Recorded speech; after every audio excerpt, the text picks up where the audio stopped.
A little bit of background of the cafe. The cafe opened in 1888, 1888, and it opened the day we got electrical light for the very first time in the city of Pamplona. Okay, so this is the entrance to the cafe, Café Iruña 1888. Let's walk in. So, welcome everybody to this beautiful, beautiful, beautiful cafe. And when I say that it was open the day we got electrical light, as you can see, we have thousands of lights and mirrors absolutely everywhere around this cafe. Okay? When the cafe opened, everybody from town, they were called by the local newspaper, come see the light. Everybody came to the cafe and it was completely dark, and suddenly they turned the lights on. It was so new, so incredible, and so amazing. And we were such village people that people ran away thinking it was evil. People didn't like the light in 1888 here in the city of Pamplona. But we're talking about Hemingway. So we're going to go to one little corner of the cafe where we have him, the hero of the city. Let me introduce you to Ernest Hemingway, that he is already in party. He has his bandana. And beside, well, this beautiful, beautiful cafe, okay? Okay, let me set all of this going on around here. Can you hear me well? See? Okay, perfect. Because we have a super guest today. I'm super excited to introduce you to a writer, journalist, Pamplona riding of the bulls lover, and especially Ernest Hemingway grandson. So hello, John. John Hemingway is with us today, which I think it's incredible. He's showed up. So I don't know where you are because I can only see tiny little squares. I'm basically 3 squares up from you, Fran. Okay, let me find you. How is it down there? It's great up here. Yeah. Oh, there we go. Hola, John. How are you doing? Not bad. Thanks for inviting me. Actually, you sent me the letter on Friday, and I only saw it last night. And I hurriedly wrote something saying, "Please forgive me for being so late." Something like that. Well, it's a great pleasure, a great honor having you here. Okay, you have been to Pamplona many times. 9 times, actually. 9 times. Okay, so now you have a tie because your grandfather also came 9 times to the city of Pamplona. Yeah, I would have gone there, of course, last year. I was planning on promoting, the book I wrote there, bringing a lot of copies and everything else, but everything was shut down. This year, interestingly enough, I have a Spanish agent. She is the founder of Marca Páginas and Goizeda. You probably know her. Yeah, she's a local there. And she got in touch with me through Miguel Izu, who's the English translation of his book, Hemingway Los Sanfermines, is been translated into English. I'm doing the forward for him. And he put me in touch with Goizeda, who's his agent too. And right now, the good people at Planeta are having a look at it and deciding whether or not it's trash or something they want to keep. You know, it goes in publishing. You're in when you're in, and not till you're in. That's it. Well, good luck with that. Yeah. So, what else? Researching, I've seen that you have run many times also with the books. Not like your grandfather who never did. Well, I mean, he had an excuse. Let's put it this way. I mean, he was wounded there on the front in Italy and had over 100 pieces of shrapnel on both his legs. And so he might have been somewhat reticent when it came to risking his legs again. I mean, it's like been there, done that sort of thing. I don't blame him because, I mean, I've done it, I think, about 17 times now. and it's bloody dangerous. There's no safe spot. It's 900 meters of pure chance. You just don't know what's going to happen. And if you think there are safe spots, like, oh, let's hide in that dorsal there. I've seen plenty of pictures of the bull just going in there, boom, like this, and flipping someone out, okay, of one of those. They can lift you like you lift, I don't know, you throw a big pen in the air or something. They're just so agile, so incredibly strong and wild. I mean, that is it. And so after a while, you know, I'd be down there, you know, just before 8 o'clock. And I'd be saying to myself, you know, as other people were saying suerte, I said, the hell are you doing down here, John? You know, tienes familia, you know, stuff like that, you know. And but then you don't even think about it. There's just the adrenaline rush, you know, when they're coming and everything, and you go, boom, that's it. And, you know, you really are praying that the gods are looking out for you, because you never know what's going to happen. You never know. When you run with the bull, you never know. Yeah. But it is amazing. It is amazing because you feel the strength in them. I mean, you're not supposed to touch them, but just the presence is something. You know, as I say in the novel I wrote there, Bacchanalia, a Pamplona story. These bulls are the direct descendants of the aurochs, and the aurochs are the bulls that were painted on the caves of Lascaux and Altamira, and the beginnings of European art started there, if you want to look at it that way. And see, they are a direct link to the sublime, you could say, to the mystic beginnings of European culture. And if it weren't for bullfighting, I mean, probably a lot of you are against you know, bullfighting, la corrida, and I can understand why. The first time I saw it down in Malaga, I thought it was pretty shocking.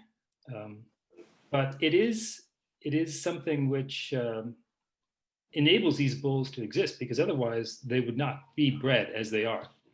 And without the bulls, you don't, because these are, you know, puro raza, you know, well, these are, what do they call them? They're Toros de Lidia, or?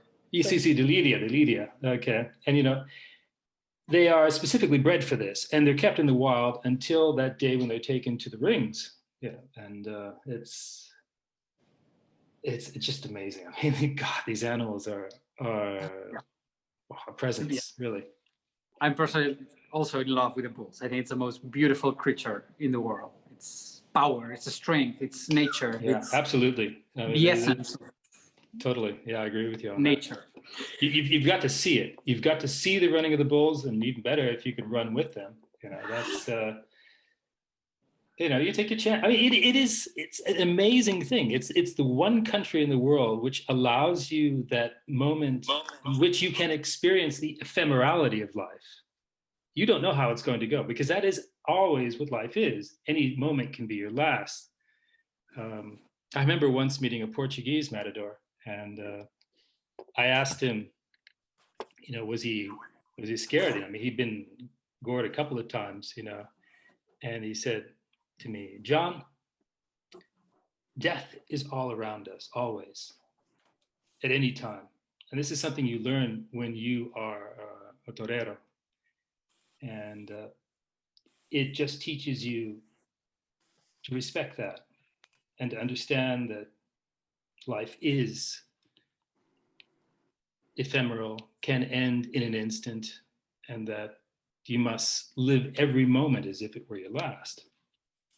And yeah, I mean, running with the bulls is one thing. What they do in the bull ring is something else. That's what we do. Yes, can be beautiful and everything, but what they do is art when it's done well. I mean, it's. Yeah. I know a lot of people disagree with me on this too. No, but, you know, it's something I realize. Yes, it is something cruel. It is something. But these bulls were bred for that. They know no fear. It's amazing. And even at the end, they do not. Okay. Their dignity is beyond reproach at all times.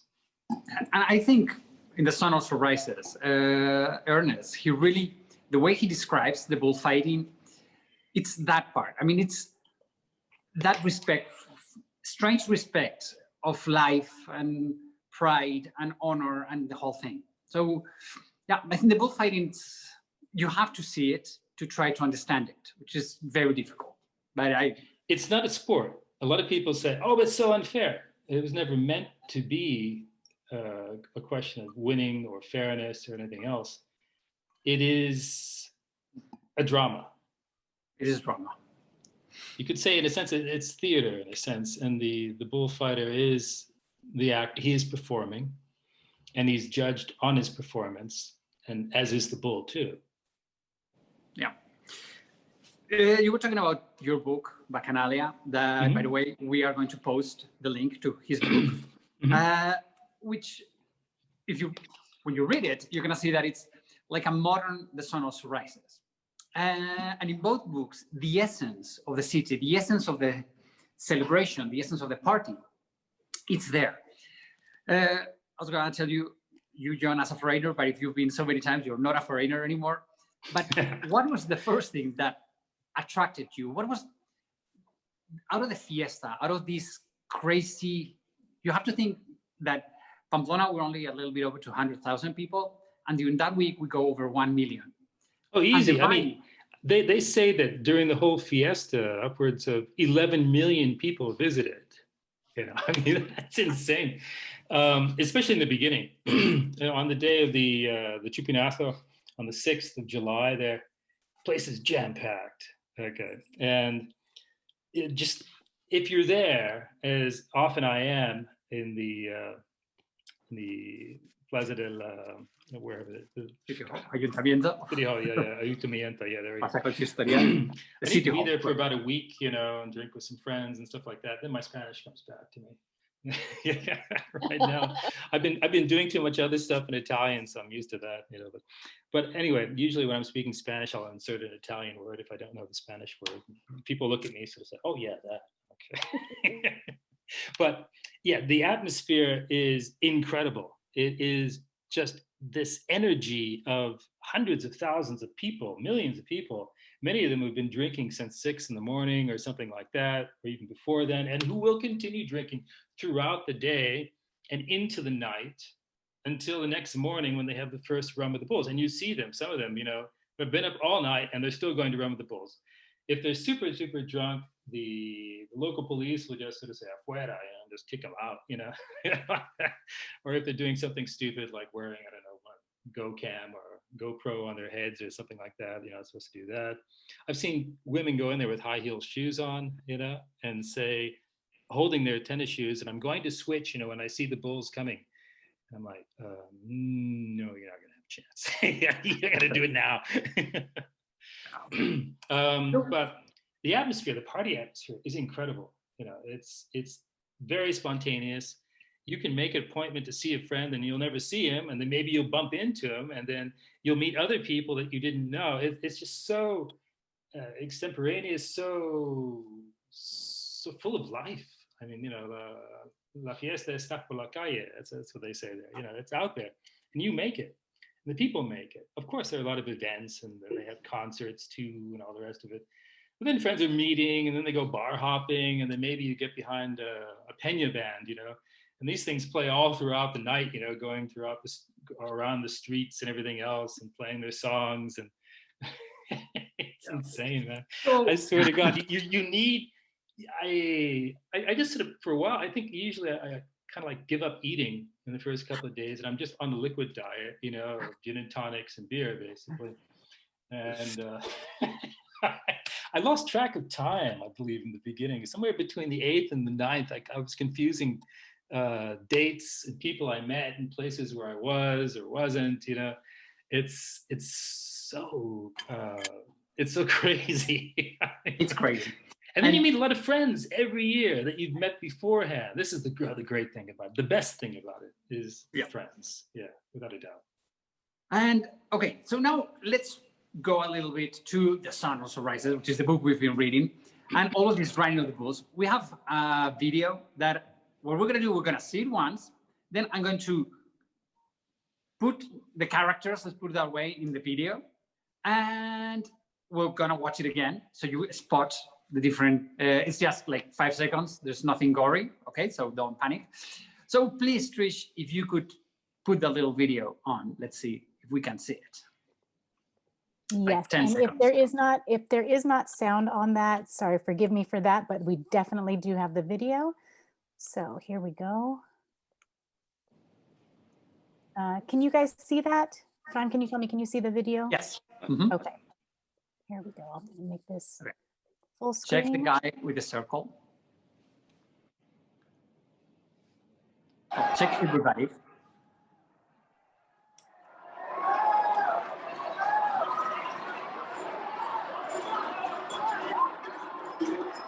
Plunk. Yeah, there you go. Yep. Natural selection. Darwin Awards, yeah. Yeah. So, Okay. and I'm. Oh, okay. Sorry, coming back to it. There you go. We're back.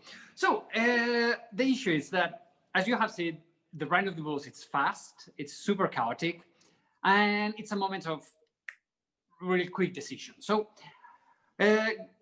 going over the book, I have taken each one of the characters, or the main characters of the book, and I have placed them on the video.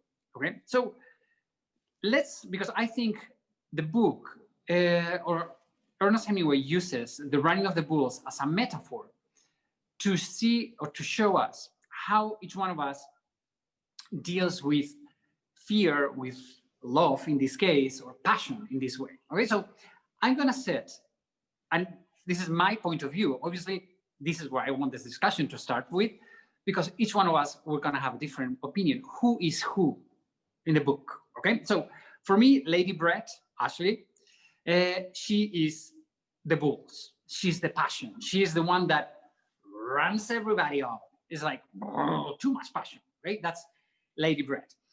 Who is Jake? Jake, to me, the easy thing is to say he's the steer. He has was castrated, or he's important. So maybe, but to me, he's not the steer. He's the watcher. He's the person taking the video. Okay, he's up there looking at all the action that is taking place under the balcony. Okay, Robert Kahn is, as Hemingway says, he's the ass. He's the stupid one. It's like the guy jumping, whoo, bam. Okay, I love you, Brett. I love you. Gone with the wind, man. Bill Gordon. To me, he's the good friend. He is the person that is always there. He's the runner that is a beginner, so it's not one of the good runners. Okay. Mike Campbell, he's insecure. He has self-pity. He's there because Lady Brett wants him to be there. So he's, to me, if you check at the bottom on the left of the picture, there's two people hanging from a barricade or whatever, which is like, okay, we're here, big deal. And Pedro Romero, the bullfighter, which is, you know, dignity, confidence, honesty, purity. He's the good runner. Okay, the runners that run in front of the bulls, in front of the horns, and he's risking his life. So let's see again the video, and let's see if you guys can place Lady Brett as the bull, Jake as the observer, Robert Kahn as the ass, sorry, being run over by the bulls. Bill Gordon, one of those clumsy runners, which is not 100% good, okay, but always in the, you know, always there. Mike Campbell, you know, hanging on the wall, and Pedro Romero running the perfect run. So please, Trish, turn it on, and let's watch the Rhine of the Bulls.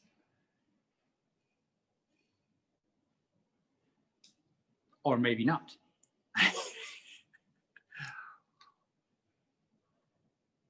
We can hear you, Trish. Sorry. Okay, there we go. I am very slow on this uptake. So here we go again. And looking for all those people. So check on the left, the guy with the blue and the girl with the green.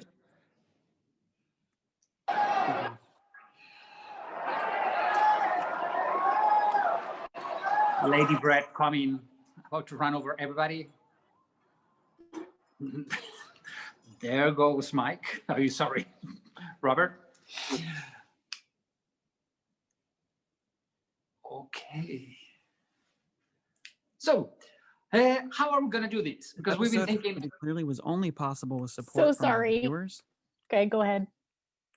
So the thing is that how are we going to organize the talk now? Because it's going to be kind of complicated. So what we're going to do is not unmute everybody. So there's two ways to communicate. One, you can write it. I'm not going to be able to see it because I'm only on the telephone. I'm not on my computer. So Trish can read the question to me and we can debate a little bit. And if not, just either raise your hand and Trish will let you ask a question. You have to unmute yourself. So if somebody has any questions about the book, about the Rhine of the Bulls or anything, it would be a pleasure to hear your questions or your thoughts about the book. Here I am rehydrating. Don't be shy. If not, is there a character you connect more? Who did you connect with? I mean, who was your person? Helen, go ahead. Helen Houston. Just to get the ball rolling, really. I read the book. Well, I didn't read the book. I read it. I listened to the book, and I just loved the style of the book. It was just, it suited me, and it suited for me listening to it. The short sentences, I think, Fran, in the introduction that you did, you talked about the journalistic style and the short sentences and getting to the point. And I just found that right through the book. It was good and it was fast moving. And I did get a little bit confused with some of the characters because I couldn't visualize them initially. And I think possibly I began to get a little bit annoyed with who was it reading it for me? One of the actors, one of the well-known actors. His Scottish accent was just so bad. Were you listening to the William Hurt edition? Really detracted from that character. So all I could think was, oh, please don't try to be a Scotsman. But no, I enjoyed the book, and I did get the sense of the running of the bulls and the. I just felt it was a completely different world that, you know, this just wandering and say, we'll stay here for so long, we'll go down and we'll drink and we'll drink. I mean, it was my lifestyle. I just don't have the wherewithal to carry it out, but I did like it. I love that. Helen, I think that you might have also been listening to the same edition that I was, which was the William Hurt version. And I kept thinking about you and every lady from Scottish Blethers and just thinking, oh, they would be turning right now, just cringing at hearing all of this. We do have some questions that came up in the feed, and I'm just going to go through these. And Fran, if you want to address them. Carol said, is everyone drinking for days on end? The answer is yes. Yeah, and the thing is that you have to think that it's very hot. So if you dance enough, you sweat it. So not big deal. The thing is that is one of the things that here in the city of Pamplona, when people come over here during that week, there's a lot of alcohol, but the camaraderie, the happiness in the city, you don't feel insecure. You know, I have a 19-year-old daughter, and she comes down in the city and she's with her friends and she comes back home. And, you know, it's not that you're all afraid about it. I'm more afraid of my 17-year-old boy, who I was kind of happy that this last year, the Rhine of the Bulls was canceled, so he didn't get to drink. I'm a bad father. And Glenn wants to know, what happens to the bull at the end? The Bulls, okay, the Rhine of the Bulls starts, it's about half a mile, it's like 100 meters. And the Rhine of the Bulls, it's just getting the bulls from where they sleep the last night. We take them to the bull ring where they will die that afternoon. So during the rest of the day, they will rehydrate, they will rest, and like in the sun also rises, the bullfighters there's an auction, not an auction, but it's like a very traditional way of who bulls fights each bull. And in the afternoon, the bulls will die. And Susana is asking, when did San Fermin become such an international fiesta among foreigners? Is Hemingway is it Hemingway that really put Pamplona and San Fermin on the world's map? This guy, yeah. I would say Pictures no. before 1923, they are not, you see people, and it was more local type of thing. But when the book was published, a lot of people think it was just the book, but you have to think that he came here as a journalist. So he wrote many, many articles. And thanks to those articles, he made us world famous. So we owe him big.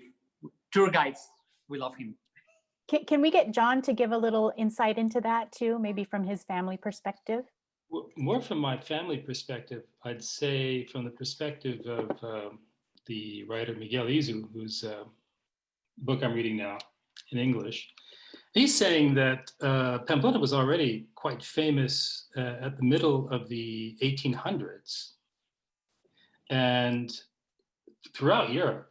And it was widely known, and those Americans who could afford to travel to Europe back in the day were already going to see it. My grandfather heard about it from, what was her name there? Gertrude Stein. And she had been going there with her companion, Alice Toklas, for quite some time. She told him about it because she thought that it was something important for him in his writing, and he went down there. And people seem to, for some reason, get the idea that Ernest discovered the fiesta and then made it world famous. No, it was already famous in the world before, well, at least more than 50 years before he was born. Beth says it was great to reread the book after having visited Pamplona and Donostia with Fran, as well as starting in Paris prior to the tour. Also watched the 1957 film. So great to see some familiar spots. And I think that that's true for those of you who have traveled to Spain and have been to Pamplona. A lot of the imagery probably really came to life for you as you were reading through it. For me, despite the brevity of each sentence, there was so much impact in the descriptions, right? It was enough to put you there, to make you feel it. And I just found that so compelling reading this again for the second time in my life, to go through this book and feel that. Is there anybody else who had that similar kind of feeling, either with Paris or with Pamplona? Kathy, go ahead. Yeah, I too reread the book. I'm sure I read it someplace in my high school or college career. And I don't know why I didn't pick it up before we went to on the Basque tour. I traveled with Beth, by the way, and Fran. We also watched the movie Midnight in Paris as kind of an introduction to this book, because the guy who plays Ernest Hemingway in that movie is kind of a caricature, obviously, of Ernest Hemingway, but the cadence of his speech totally matched the cadence of the words in the book. And I actually had the pleasure of reading the book aloud to my husband. We were on a couple road trips, and I read it aloud to him and tried to sort of mimic that cadence of the words, and it was very enjoyable. But yes, absolutely, having been there, the places just came alive. Anybody else get similar feeling or experience? If you do get a chance to listen to the audiobook again, or even if you reread it again, there's a certain segment when Jake is walking in the southern part of Paris, and he's going through Rue Mouffetard, and he's going on the Rue de Paul de Fer. And I listened to that and actually went to Google Maps and just tracked the pathway that they were going. And I went, oh yeah, okay, they're gonna turn here and they go this way. Oh yeah, and then they go up this way and they end up at the Select. And it's really cool to do that. So I advise, if you have a chance, just for that little segment, go back and check that out and do it with Google Maps. It's fun. Kathy says, I enjoyed reading and listening to a different Kathy, by the way. This is Kathy Romack, says, I enjoyed reading and listening to the book as I learned the pronunciation of so many of the words. Yes. And that is a nice little integration of that, to have some of the French words and some of the Spanish words that are kind of intermixed in there. Did anybody have any difficulty with that, or did they also find that it was helpful to have those? Did anybody have to look up those words? I see a lot, some head Everybody speaks nodding. perfect Spanish and perfect French. Everybody's fluent. Laura followed on Google Maps as well. And Laura also wants to know a little bit more about San Fermin because she's not super familiar with it. And how did the running of the bulls become affiliated with him? Well, Fran talked a little bit about that with the articles that he wrote in addition to this, novel, of course. John, do you know a little bit about some of the last visits that your grandfather made to Pamplona? I believe the last year was 1959. And before that, I'm not sure if it was 56 or 54. They were in the 1950s, and he may have been there towards the end of the 1940s. After the Civil War, he said that he would never return to Spain so long as the Franco regime was in power. And of course, he broke that promise because, well, Spain was Spain, and he had to get back there. And of course, while they were not terribly enthusiastic about him because of what he did in terms of supporting the Republican side, they were also trying to sort of, create this sort of rapprochement with the United States government, which wanted to use some of their ports as bases for their submarines. And so this was helpful to the Spanish government to be very nice to him and to his wife, Mary, when they were traveling through Spain. And, oh yeah, I mean, I don't know. I guess he just probably sort of said, screw it, let's go. Yeah.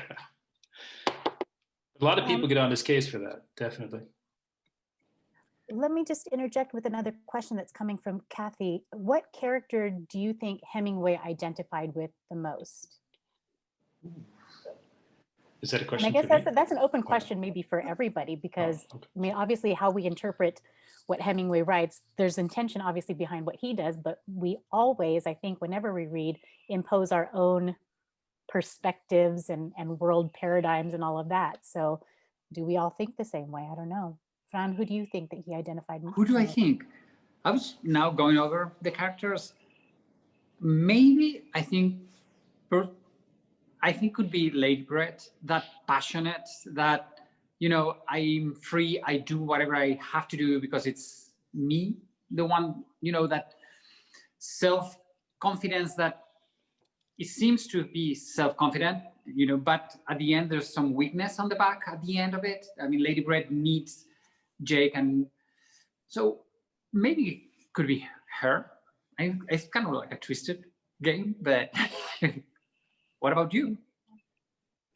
For me, well, only because it was set up as the narrator. I think that Jake was probably the one to whom he most closely identified. But I think that I think even just in life that we pick up things from other people, right? Like who I am is not simply because I am this way. I am who I am because of the people with whom I interact, with the experiences that I've had and all of that. So I think that there's probably a touch of Hemingway in all of those characters in some way. And that John could obviously speak more clearly to this about how close to fact and reality that fiction that he created really was, because it's obviously based on personal experiences and, likely direct people with whom he spent time. And so he got a lot of people, a lot of people were very angry at his characterizations, so to speak, of his characters there, because he didn't do a lot to hide some of the people. And the Jewish boxer, for instance, was someone who he was essentially competing with for the favors of what was her name? Lady Duff, is that it? In reality, I think. And this was pretty much also while his first wife Hadley was there. I mean, this picture, it is from Hemingway's first visit to the city of Pamplona. Yeah, there you go. Because we always think about him as a beard, old chubby guy. That's Ernest Hemingway. Well, sorry for the light. Yep. So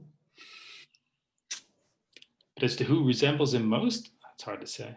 You know, he always said that, you know, what I write is fiction. Okay, it's not, the characters there are not me, you know.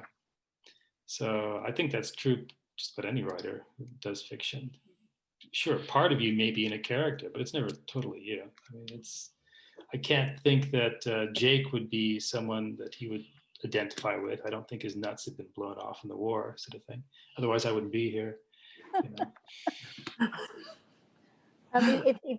If any of you have this edition of the book, there is a section in there with photographs. So if you haven't had a chance to take a look at that, you can look at some really cool artifacts, photographic artifacts of Hemingway's time there and some of the people that he spent time with, and even an entry ticket to the corrida. So really cool stuff to check out in that edition. Are there any other questions that you guys have? Okay, go ahead. Hi, thank you. John, a pleasure to meet you. Thank you for being here. And I just want to ask you a question that you said earlier that you've been already 9 times, right, in Pamplona? Yeah. For running of the bulls. Also, under your point of view, in all the times that you've been over there, doing the running of the bulls or drinking or just non-sleeping, you know, linking one day with another, all your experience compared with your grandfather's, especially in the book, in the Sun Also Rises, there are several storylines, all of them linked constantly. How do you see the evolution of what the Sun Also Rises express about the city of Pamplona and the running of the bulls compared with your experience in here? Have you found any evolution, or you find it is exactly the same kind of spirit that has the book? Well, up until 2019, the last time that I was there and the last time they've had them so far,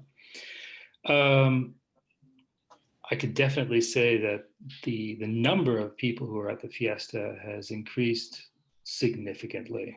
I mean, it's packed. I don't think there might have been a lot of people, you know, for him, or he thought there was a lot of people, but it was nothing compared to the number of people who had been going there up until 2019. Another thing which I think is the same is the camaraderie, and you find that, and it's still, you know, a fairly happy place to be. Yes, there are cases which have made the papers, for instance, that gang rape of that young lady a couple of years back, which was horrible. But in general, I don't think there are too many crimes. There are pickpockets, yes, but serious crimes, I don't think there are too many there in Pamplona, what I've heard. The spirit is the same. You know, it is a fiesta which is at the same time both religious and pagan, you know, because it celebrates, you know, San Fermin, and yet you've got the running of the bulls, which in itself is something pagan. It's a reenactment of the hunt of these animals, if you want to think of it that way. And when the whole tribe would drive them over a precipice or something like that, you know. And it's intense, you know. It is intense but happy. It is like the Roman sort of festivals that they would have, which lasted days with drinking and, you know, kind of outrageous behavior. And there are many gods there. There's the Christian God, there's the God of the bulls, the God of our ancestors, the God of, I don't know, the Aurochs, you know, it's, you know, the God of the old bullfighters, perhaps, you know. Maybe even of Ernest himself. Maybe there's a ghost of Ernest that hovers around in that Rincon de Hemingway, you know. I don't know. He is right behind Fran. Yeah, it's a strange place, Pamplona. You know, it's such history, such passion, and every time I go there, it's like going home, you might say. Well, and that leads us to Kristen's question. Fran, this is more for you. If we were not in Pamplona when it was, if we were in Pamplona when it was not San Fermin, what type of experience would we have in the cafes or the bull ring today? Bull ring? Not COVID times, like normal times, but not San Fermin. Personally, I think the best moment to come it's September, because in the fall it rains less than in the spring, and the city it's totally different during the year compared to that week. Okay, during the year it's a very quiet. Everybody knows everybody. You go in the streets and hey, Fran, everybody knows everybody. The cafe, it's this beautiful cafe. Normally it's open and everybody thinks that this is for tourists, but it's not just for tourists, because for us locals, this Café Iruña, it's our home. We are here because it's our place. In my personal, we all have a personal connection with this cafe. My personal connection is that I'm here thanks to this cafe, because my grandparents met in Café Iruña. My grandmother, she used to work at Hotel La Perla as a maid, and my grandfather, he was a waiter here. And the girls had a little moment, they would come over here to have a coffee. And that's how my grandparents met. So for us locals, this cafe, it's, I don't know, we love this place. So the cafe is there. And about the bull ring, now it's beginning to be opening, but we don't know the time. So it's kind of difficult to visit the bull ring right now. It's not too easy. Yep. Beth has a question for you, Fran. She says, I seem to remember you indicating that there are a couple of festivals, the larger being in July and smaller in fall. Can you talk about the differences? Okay, the thing is that the San Fermin, we always say it's from July 6th. San Fermin is the week of the Running of the Bulls. It starts July 6th and it ends July 14th. And San Fermin is the main patron of the state of Navarre. The thing is that back then in time, it was in September, but the shepherds could not work properly because in September there's a lot of work to do, so they could not celebrate. And they decided to move it in the 16th century, and they moved it to July 7th, which is the day of San Fermin today. So today, every year we celebrate the big San Fermin, which is from July 6th to July 14th, and then in September we celebrate the small San Fermin, and we have pretty much the same except bulls. There are no running of the bulls and there's no bullfights. Okay, but the ambience in the street, I mean, we don't welcome a lot of tourists, and I think it's like a surprise for people when they come in. Oh, but it's what's going on? Oh, this San Fermin, but isn't it July? But this is a small San Fermin. So coming in that moment of the year is super fun, because there's the giant parades and the big heads and everybody's happy. And John is asking if you know if San Fermin will happen this year in Pamplona. Is there intent to have that happen? No. Not the City Hall has not said anything at all, but I've been talking with people at the City Hall and they say that it's not going to happen and it really shouldn't happen. I mean, we cannot, unfortunately, we should not welcome people from everywhere around the world and be all in one tiny little square. So I don't think by July we're all going to be vaccinated. So 80% chances that we're not going to have Running of the Bulls 2022, which breaks my heart to say it. It's like, oh God. But no. It's horrible. Does anybody have any other questions or insights that you want to share? I have a question to, sorry, Jorge, if you don't mind, I'm going to ask all of the ladies who are in this Zoom, what did you think about Brett? Anybody who wants to chime in? Nobody wants to chime in. Nobody has an opinion about Brett. I cannot believe that. Total slut. When people start answering that, after I want you to ask the guys. Okay, no, totally fair question. Yes, we will ask both. So Kathy bravely says, I thought Brett was selfish. I think so too. God, she just like goes around to whoever, whatever, and she just has no consideration of other people's feelings. And I don't know if that was a sense of her entitlement, right, as a woman, literally of title. If that was how a British expat just kind of behaved in those days, I don't know. I don't know where that's coming from. Jacqueline says Brett used people. Ladies, come on. unmute yourself and just say it. Just let it out. There was a line. I actually found pretty much most of the characters, I didn't like any of them, to be honest. I thought they're all part of the lost generation of people that indulged in decadence. And they didn't have any direction for their lives. So to me, none of them were very redeeming characters, except for Pedro. Yeah. Carol made a really interesting comment. It's flipped gender role. Because imagine if Brett were actually a man and behaving like that, going from woman to woman to woman, would you think differently? That's a very intriguing thought there. Glenn thinks that she was rather manipulative. Joanne thought of her as insecure and looking for validation. Absolutely. And Jacqueline says, again, it was easy to see why they were called the lost generation. They had no purpose. Nina says, she is doing what a man might do, but a man will not be judged. Again, that gender role flipping. And Patricia says, I thought she was self-absorbed and self-serving, willing to use her admirers to meet her needs. Yes, manipulative. Beth says, I think she was a product of her time and place. And Jennifer says, use of the N-word and then disparaging gay references was a bit striking to not only read that and also, but to listen to it, those of you who listen to it on the audiobook. Gentlemen, okay, your turn. What'd you think about Brett or whomever you want to talk about? Jorge, go ahead. Yeah, you know what? I've read the book and I've seen the movie as well. And talking about the movie, which is based on the book, obviously, I think that Hemingway reflects Brett as Ava Gardner she was behaving when she was living in Madrid, because she spent 15 years of her life here in Madrid.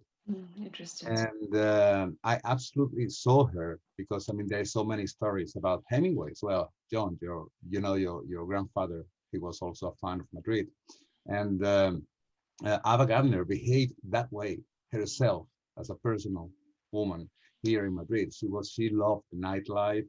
She loved the bullfighters as well. She loved, kind of that kind of happy life. So that's my opinion about her. But seriously, you're right what you said, some of you, that if it was a man doing the same with the women, probably the judgment would have been slightly different. And as a last thing I want to say is that, Fran, I have been there. Can you see that? And actually, I was with you when I took this photo. So it's a special place, a very special place. Thank you. Any other gentlemen want to add their thoughts regarding Brett or any of the other characters? I mean, all the ladies are like, okay, she's selfish, but to me, she's I think she's the lost generation. Okay, is she really using the people, or are the people using her? Isn't she letting all of this relationship take her to destruction? I mean, let's go 2 years later. What's going to happen with her? I mean, she's going to be totally destroyed. She drinks too much. She goes around with any man. Maybe this is a modern point of view. I mean, it's not from 1920s, but she's heading to destruction. She's self-destructing herself. So she pretends to be empowered, like a very strong woman, but when I tell you that she's underneath, there's a lot of weakness. That's what she's missing. So to me, she's a very, very sad character, because she uses her power, her sexual power. I mean, all the men are totally in love with her. And instead of using it for good, she uses it for bad. And she puts it down and lower and lower and lower. And she's in love with Jake and she can have it. So to me, it's a very sad character. It's not a powerful character. I mean, she's just driven by love. She cannot control her life. Does it make any sense? Is that a question to me? Yes. Same question. So what do I think about it? I think Ernest is characterized mistakenly by some as a kind of a misogynist, but I think in fact he was fascinated by women, couldn't live without them. His mother, some say, was bisexual, very independent, very strong woman, and also wanted to raise Ernest with his older sister by a year as twins, and so she would often dress them up until they were in their teens, pretty much. So she had some very interesting ideas about raising kids and everything. And then also we need to sort of remember that one of the greatest influences on my grandfather was Gertrude Stein. He basically inhaled everything, and even the style. I mean, I remember once reading something of hers from the year, I think it was 1900, when he was a year old. Okay, someone read that to me and said, "Who's this?" And I thought, Ernest. The person went, "No, it's Gertrude Stein." I was, what? I mean, yeah. So he loved women. Okay, couldn't live with them either. I mean, it was that sort of situation. But I find Lady Brett very, shall we say, iconoclastic, revolutionary in her own way. She may be weak and whatever else, but she is definitely mixing up the gender roles, okay? Way before the wokesters came on to the playing field or anything else like that, or gender equality. It's ironic. The most macho writer, American writer of the 20th century, is so ahead of everyone else. It's just pathetic.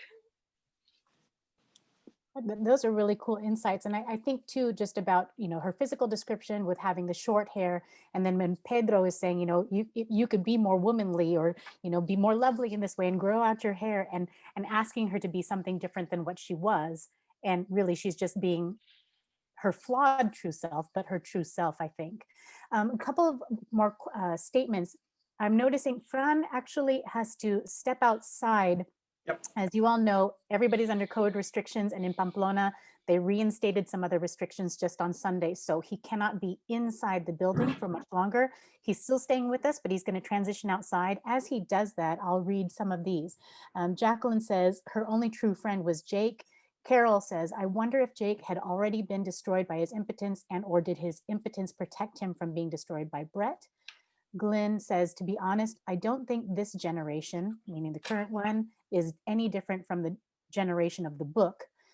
Jacqueline says the only one with whom she did not have a sexual relationship is the most honest relationship, I suppose. And I think Jake's impotency protected him from Brett. She was far too advanced for her time, Jorge says. And Kirsten says, I agree, Glenn. They are entitled and not doing anything productive now or in the near future. As we are going to be wrapping this up in just a little bit, I'm going to have Fran close everything up. But I do want to take a little moment right now to make sure that we do some housekeeping. Our next book is already posted on our website, and Susana Peruchini is going to be the moderator for that. She will be working in conjunction with Sarah Murdoch about that. So Susana, if you can unmute just for a minute and talk about the book that you've selected. Okay, hello again. I just want to show you one of the versions. I don't know if you can see it. Actually, it's an Italian writer from Sicily called Andrea Camilleri. I chose this book because it's the first of a saga of many books that he wrote about this character. He's Inspector Montalbano. Some of you may be familiar with the series of TV shows that Rai, the Italian television, produced since many years. They started roughly 20 years ago, but I have to say I like and love both, but the books are the books, and this is a book club. So you can, if you don't want to read the book or the books, because there are many more about Camilleri with this character, I really invite you to watch the episodes that you can easily find in probably libraries. But going back to the book, this is the first one that in 1994 was published. This man had a very long life. He died in 2010, 19. He was 94 years old, already blind, but his mind was working properly, well, with some little problems, and he was very prolific. So I decided with Sarah to choose this novel, not only because I think it's a good introduction to this character that you may love, I hope so, but also to Sicily. So as we are doing today, as we did today with Fran and Jorge and Trish, talking about Spain as a backdrop, in this case, specifically Pamplona, this can give us the opportunity to know a little bit more about Italy, but about a special corner of Italy, which is Sicily. And since Sicily is dear to my heart as much as to Sarah, we would like to tell you also more about it, because the novel is based in Sicily, but actually can tell you many of the faults, let's say, and also the good things that they're happening in Italy. So that is a little bit about the book. So I hope that you had the time, or you're having the time to read it, because it goes fast. It's a detective story, so you want to go to the juice, to the very end of the novel, to understand who he is, the murderer, and I hope you like it. So thank you so much, Susanna. And again, the book is The Shape of Water by Andrea Camilleri. That info is on our website right now. We'll be posting more info on our Facebook page. And since you are now our charter members of GC Book Club, I will just automatically send the link to you guys on February 20th, I believe, which is a Sunday. And you can disregard it or not, but just know that it'll automatically come to you if you want to participate in that. A couple of last statements from some people here. Nina said, regarding Brett, she had also experienced World War I as a nurse, having experienced death and horror, and therefore she wants to really live life and love fully, which I think is a very essential running theme with Hemingway. It's that life experience, right? Like literally take the bull by the horns, get out there and go on that safari and be really in depth with it. Mary says, what was this typical expat lifestyle? I wonder how the French and Spanish viewed them.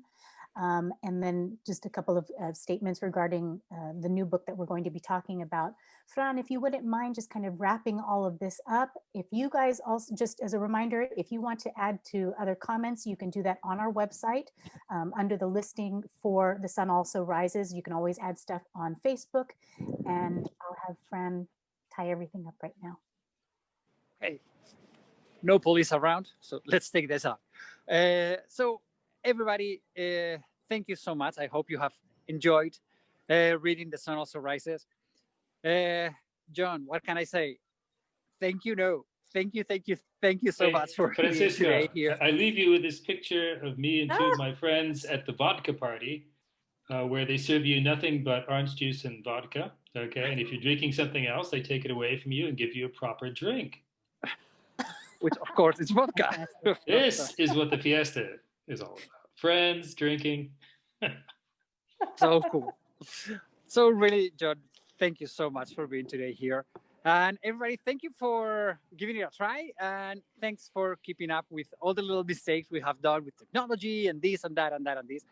Hopefully you have enjoyed the book and cannot wait to read the next book of the Guide Collective Book Club. So everybody, it's been a great pleasure. Mwah! Kisses from Pamplona. I hope to see you around here soon. So, John, I'll see you next year running with the bulls. Hasta luego. Oh, Thank sorry, you, everybody. One last thing. Sorry, Sarah Murdoch wanted to jump in on here. Sarah, you want to unmute? Yeah, I just wanted to thank everybody for joining us for the first installment of the Guide Collective Book Club. This was Susanna Petruchini's idea. I actually came up with this, so she's going to be helping me lead the second one. But what an incredible job Fran has done. I just want to put a big shout out to him. You have really set the bar incredibly high. I'm not sure that we're going to have the author's grandchildren on every week. But thank you so much and those of you that are watching this as a replay, we're going to also post when he went with me me to the Bull Ring. He also has done a few other events as well. So we'll put this up as a package so that you can rewatch some of these if you are catching up or you're catching this in replay. And from the bottom of my heart, I also want to thank John Hemingway for joining us today. What an incredible pleasure and an honor to have somebody like you join us for this inaugural edition of our book club. So thank you to everybody. Yeah, thank you so much. And thank you to everybody who joined us for this new event. And Susanna and I will see you in Sicily in a couple of weeks. So thanks again, everybody. And we'll also be putting up a link. We'll also be putting up a link to John's book, Bacchanalia. Thank you again, John, for being here with us. Thank you, everybody. I hope you guys enjoy your day and get reading. Start on the next one.